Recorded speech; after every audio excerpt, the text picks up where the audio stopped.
Hey, I'm Ross. I play bass and sing in Everyone Lies. And I'm Adam. I play guitar and sing as well, and we're both in Everyone Lies. Basically we were trying to come up with a song to get a set together. And sometimes I find it easy to write about personal experiences, and sometimes I just prefer to write about something kind of hypothetical.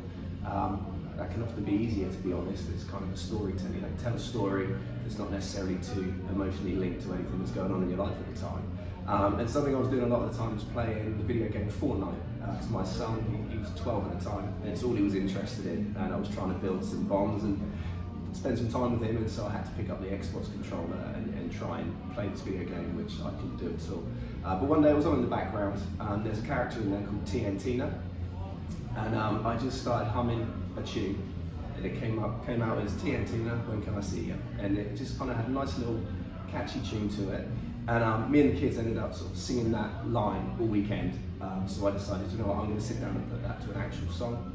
So the little melody became the kind of main guitar riff, and it was then just a case of sort of building the rest of the song around it.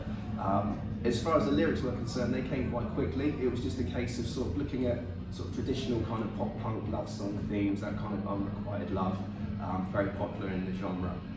So I kind of went with that theme and then tied it in with a lot of references from the game Fortnite that would kind of give it a double meaning. So there's a line, "You shot your arrow right into my heart." And in the game, that's her weapon. She has a bow and arrow, so of course you kind of got that double meaning. But then any Fortnite gamers are going to get that reference. Kind of talks about going on dates to various areas of the map in the game. Again, so you've sort of got those double meanings, but it's going to come across to anyone. You don't have to know the game for it to kind of make sense as a basic love song.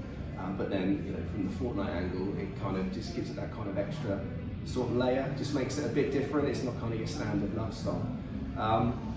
And yeah, at the time, we were in a COVID lockdown, so it was a case of kind of recording a basic demo of the song and then sharing it in a WhatsApp group with the rest of the band, who then kind of built their parts around it. To be honest, it was one of those songs that sort of came together quite quickly. We didn't particularly have to work at it, to be honest. It's fairly straightforward. We didn't want to overcomplicate it. It kind of already had the riff and the melody. It was quite catchy in itself. So we didn't think that we necessarily had to kind of play around with it too much and do anything too clever with it, to be honest.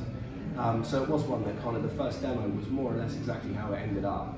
We changed a few of the lyrics around because some of them just didn't fit, where I kind of rushed it to get it out.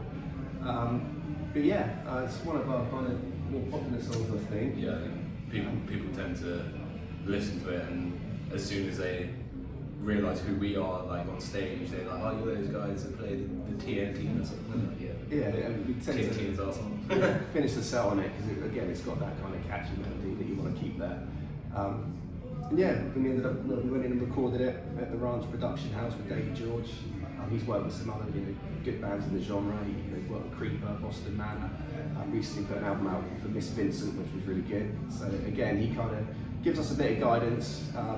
But as I say, he gave a bit of input, but the song was pretty much already there, I think. And it was just a case of polishing it all and just making sure it all sounded really good on record.